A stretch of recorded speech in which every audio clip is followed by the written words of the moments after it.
I was appointed into post in July 2016, although I resumed in early January 2017. So I've been in post for about 2.5 years, getting to 3 years now.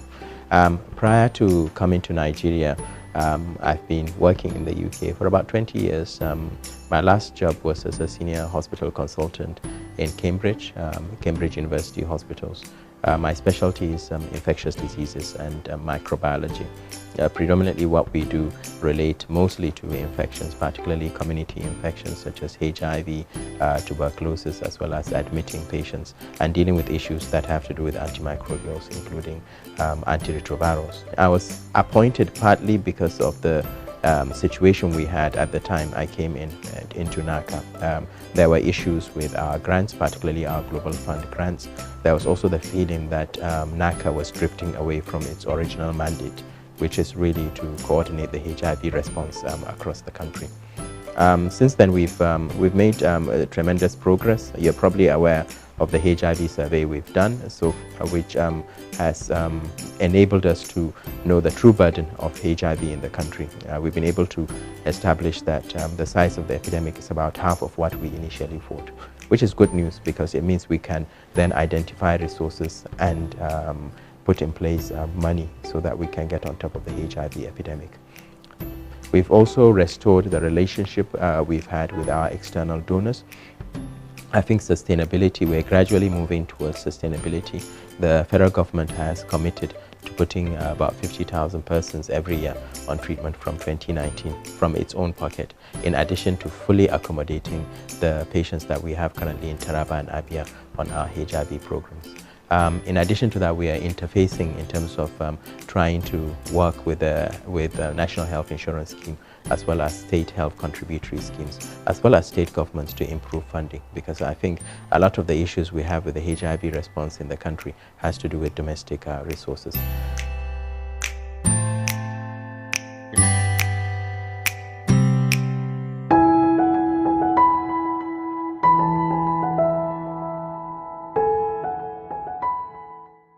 And what we've been doing together with our partners, particularly the US government and Global Fund, is we have this OVC program, which is called Orphans and Vulnerable Children Program.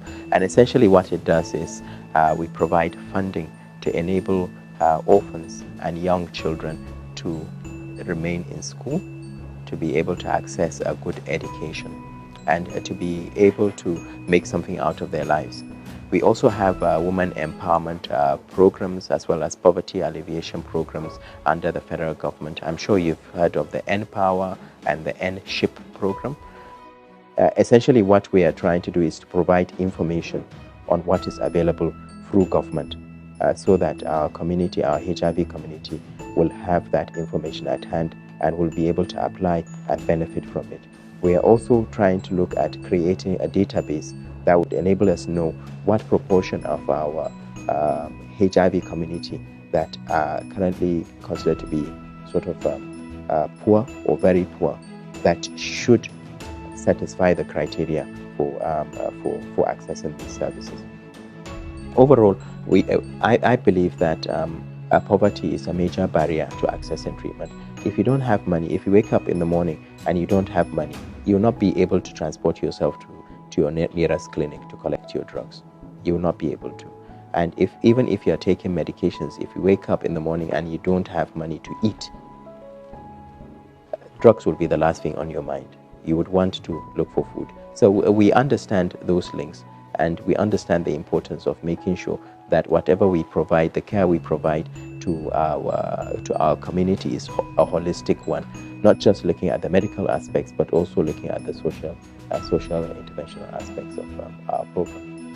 Since I've been here, we've done about 2 to 3 outreaches in the IDP camps, say in Abuja, where we have provided them with educational material. We provided them with food. We've also provided them with educational leaflets and advocacy material as it relates to HIV. We've also done HIV testing within these communities.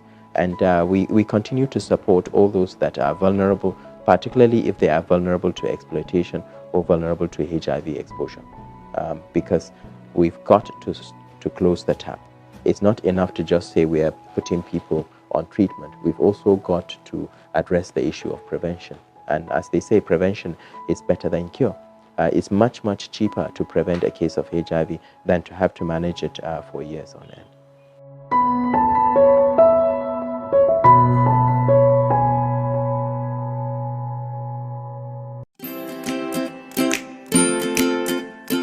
What we've been doing is mostly in the area of advocacy, particularly as it relates to law enforcement and also as it relates to health facilities, healthcare workers. Because sometimes the first stigma you tend to have really comes from the healthcare workers themselves. Yeah, as a member of the key population, you go for a HIV test. Right from the beginning, you are treated differently.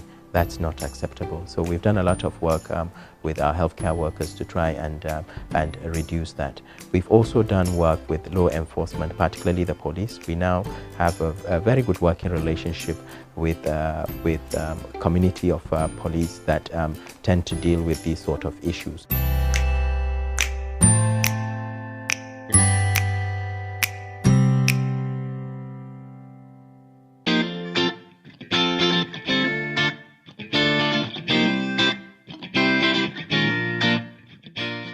So when I came in, our data for people living with HIV was not very reliable.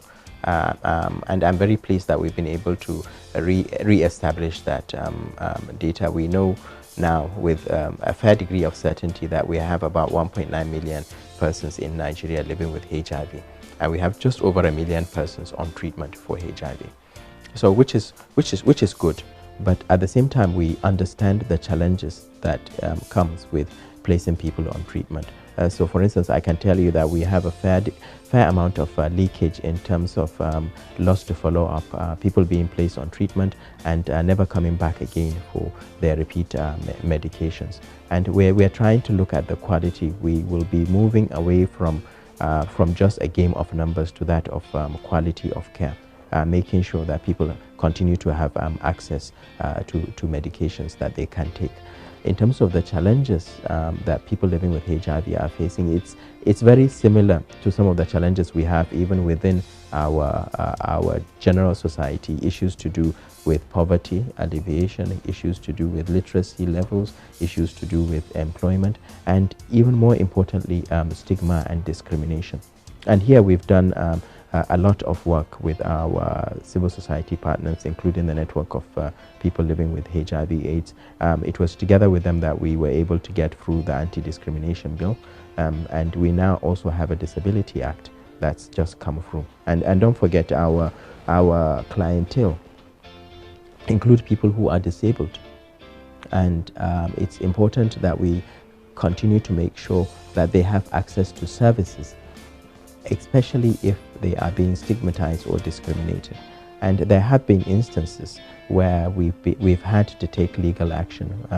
We have at the moment somebody we've just helped to win a court case because they were unfairly treated and they were dismissed from their work simply because they had HIV.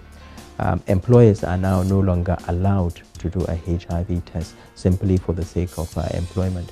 The message we are trying to put out to the community is, before, if you discriminate against a person with HIV, you might get away with it. This time around, as government, we will support those that have been discriminated to seek their rights in the courts. Government is very much with people living with HIV. We will continue to support them. In terms of medications, we know we have a contract with them.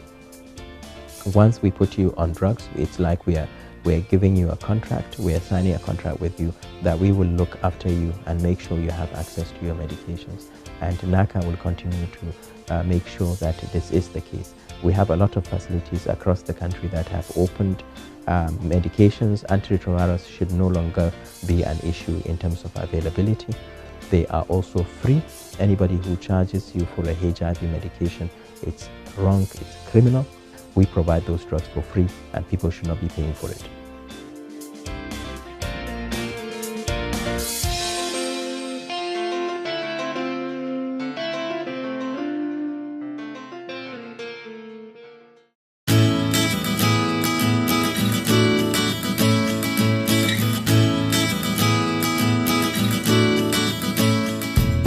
In Nigeria, we continue to contribute a substantial number of babies being born with HIV in the world. The last time we checked, it was about 1 in 4 babies having HIV. That certainly is not an acceptable situation to government, and we continue to work with our partners to make sure that we reverse this situation. And it has to do really with trying to get pregnant women to access antenatal care. The issue that we've had is because the HIV programs are vertical programs. They are not integrated into maternal and child health. And over the last 1-2 years, we've been working with the Federal Ministry of Health to reverse this. We have the Saving 1 Million Lives program, which is a World Bank credit facility that now brings in HIV test kits, making them available for antenatal clinics. We are also adopting what we call a bundle approach, where pregnant women will be offered HIV as part of a bundle of care. That will include things such as testing for PCV, genotyping for sickle cell disease, etc. So that it's not just HIV you are trying to address, you're also trying to address all the other issues that have to do with pregnancy. And then finally, we understand that a lot of Nigerian women do not even go for formal antenatal care. Some go for traditional birth attendance, some go for delivery in churches, etc. And therefore, making sure that HIV test kits are available to outside the normal orthodox normal set of medical facilities. So for instance, making sure that traditional birth attendants have access to HIV test kits, pushing HIV self-test kits so that they are available to pregnant women, and pregnant women can be tested and be brought to facilities for treatment is really essential. So we are doing a lot of things, but I do believe that the PMTCT challenge will continue to be a challenge for some years to come as we try to integrate and improve our primary healthcare facilities across the country.